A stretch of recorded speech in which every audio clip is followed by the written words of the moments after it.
I'm going up to Holston Down to pray. This is Cranley House Talks walking, and I'm just going to share a few thoughts. I'm heading up to Holston Down if I can make it. It's quite snowy, snow's still falling, so I'm going to see how I get on. I'm going up West Challicombe Lane. There's a beautiful oak tree here which I always like to stop to admire, and there are some badgers who live up here. They must be quite cold on a day like this, or maybe they're snug and they're hibernating underneath the snow in their lair. And doesn't look like any cars have been up here this morning. We came over from a pilgrimage to the River Usk in Wales yesterday. Figure of 8 pilgrimage around the town of Usk. Very powerful, so I thought I'd follow it up with a mini pilgrimage going up to Holston Down and send out a bit of energy from up there. And I can see some bird tracks down here in the snow. It must be quite difficult for the birds, and also difficult for all the lambs that have just been born. They've come from a nice warm womb out into this cold weather. So, pilgrimage. What's the point, people say? The world's in such a bad way, there's nothing we can do about it. Well, actually, I think there's plenty we can do about it, and I think we're rather conditioned to think that we can't do a thing, and we've got to lay down and be a bit powerless. That's not really my style, and I don't think it's the style of many human beings. In fact, most human beings want to do something positive with their lives. That's what I found. And the great thing about pilgrimage is you don't have to have any money to do it. You can do it anywhere. You can walk into your back garden, walk around the block and send out power. If you can't walk, you can get somebody to take you out in a wheelchair. Whatever your little mode of transport is, to take you to a place of power that means something to you, or is traditionally a place of power. That's all you need, and then you can send out energy. There are some beautiful ash trees here. This is a sheep field. I don't know if they're in there today.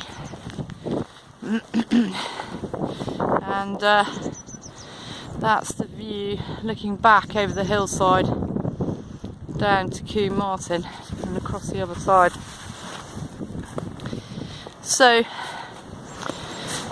yeah, prayer. It's been given a lot of bad press. It's not the only thing that you can use if you're doing a pilgrimage, but it's certainly the basis of all the very powerful religions in the world. They're based on prayer. We can pray for ourselves for guidance and help. We can pray for other people for guidance and help.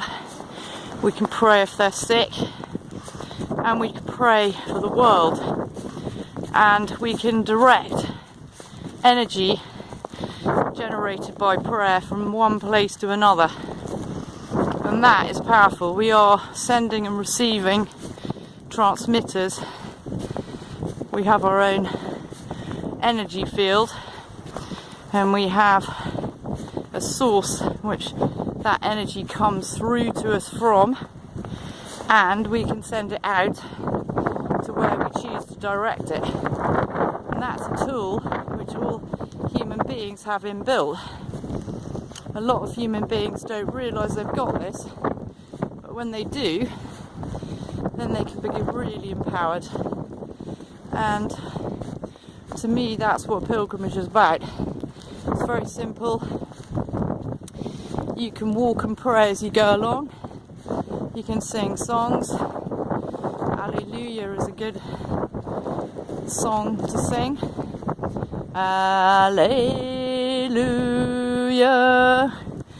Alleluia,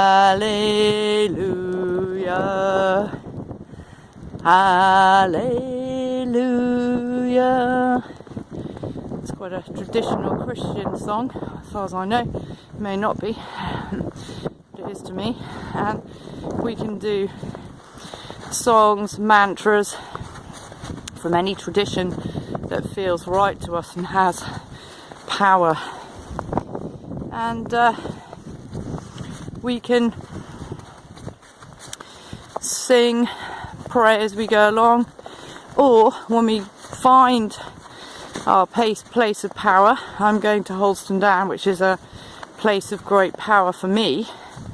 Then we can stop and pray, and concentratedly pray. So we really focus our intention and send out the energy to our focal point. So that could be a war zone. We're not praying for one side to win or the other side to lose. We're sending a general intention that whatever is needed will bring peace to that area. We can send energy to peace talks. That's powerful. So we're not changing people's mind. It's like we're sprinkling them with a beautiful dust of positive energy so that they can come to the best conclusions that they can. We're just approaching West Chalacombe Farm, which is a beautiful old manor house. It has a false hammer beam ceiling, which is interesting. They don't know quite why it does. People I've spoken to don't know quite why at the National Trust, because apparently only very, very grand houses had this kind of ceiling, and this is not a very grand house. It's a village manor house which is set in this idyllic location here, looking facing southwest over these beautiful fields, and that's the lane that I've just come up. And here there's a lovely little streamlet which has a lot of wild watercress growing in it. When I first came here, I'm like, wow, this is cool. There's about 2 foot of wild watercress growing in this stream. There's a plant here which looks a little bit like the watercress, but it isn't a watercress. It's one of those look-alike plants, which you often get in the plant world, mimicry plants. This is a lovely old barn, a nice snow-encrusted car, and this is the manor. It's a National Trust cottage now, so if you want to, you can come and stay here and use it as your place, your base for pilgrimage to Holston Down. And they call it West Chalacombe Cottage, which looks a bit like an understatement because it's quite a large building. And here is the path going up. It says up here to Hangman Hill, and this is the little stream, and there's loads of watercress here. When the snow melts, you can see a bit of it peeping out there, down there. There's going to be loads more coming out in the spring, which is exciting. There's a lovely 5-bar gate here and a beautiful buttress. It's very slidey up here, so I'm just going to take a little trouble going through the gate. And this is what I call a stream path. So it's both path and stream rolled into one, which is quite exciting. And we've got here, you can see a lot of watercress. It's even peeping up through the snow here. It's got very spear-shaped, pointy type leaves, and it's really good in the sandwich. I'm not going to pick lots today because I'm walking, but yeah, I'll take a bit to have in my sandwich. And this is gorgeous up here. It's like fairyland. And I really think that this world that we live in, it is so incredibly beautiful. We are in a heavenly paradise on earth. But most of the time we don't realise it because we're so caught up in our daily activities. It's very difficult for us to see this heaven that's all around us. And interspersed with the heaven, intermingled, interwoven, is the hell that mankind has created of his own doing, left to his own devices. And I believe that that's what's going to make the real difference to our world. There's a gorgeous little robin up here. Probably won't sit still for the photo. And he's following me along.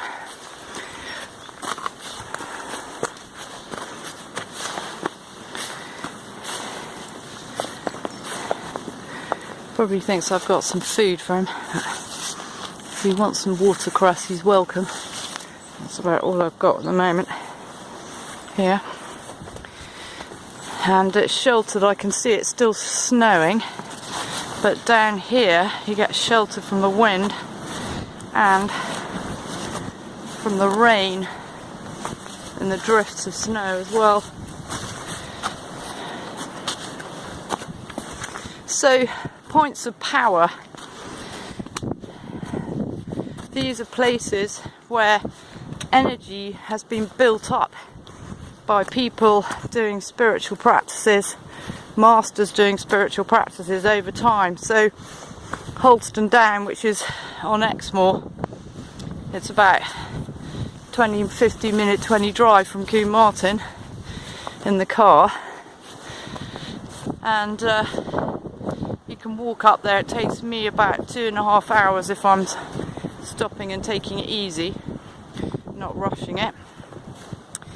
Now this mountain was charged through a Western master of yoga called George King, and he actually didn't know about Holston Down until the night that he was asked to be a channel for energy to flow through him, and this started a mission which he called Operation Starlight, and that was a snowball. And it's built and built ever since, and every time somebody walks to Holston Down and says some prayers up there, that is adding to the power of that place.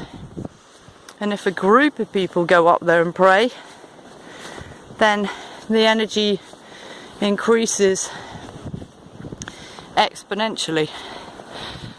So usually we go, at least 2 of us, up here, but I'm on my own today. You can see the snow drifting, and this is a sheep field as well, but I can't see any sheep in there today. I can't see any sheep in here today either. There's a massive drift of snow here, which I've just walked through. You can see my footprints.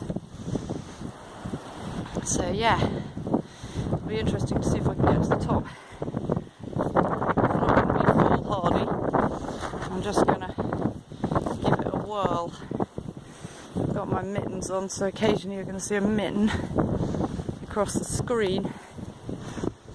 And this next bit is actually pretty steep, so this is the cliff top above Wild Pear Beach, which in the summer is a lovely place to have a picnic. It's got gorgeous views, and the gorse is still out here, Over here you can just see the yellow peeping through. As they say, when gorse is not in bloom, kissing's out of season. And the gorse is one of it. One of the bushes is always in bloom. And I'm going to finish this little video by saying praying is never out of season. It's what everyone can do, and it can change the world. Pilgrimaging is coming back into season. It went out of season when Henry VIII banned it, I think in 1538, and it's making a comeback. We've started something called Camino UK, inspired by the Camino Santiago de Compostela, which is getting thousands of visitors going to make pilgrimages every year. And there's also an organisation started by a couple of people called Will and Guy, called the British Pilgrimage Trust, which is doing secular pilgrimages, or pilgrimages generally, but quite a lot of non-denominational pilgrimages, which is what ours also are. And we have a pilgrimage which is coming up for animals, trees and the Mother Earth on Sunday the 29th of July. Thank you.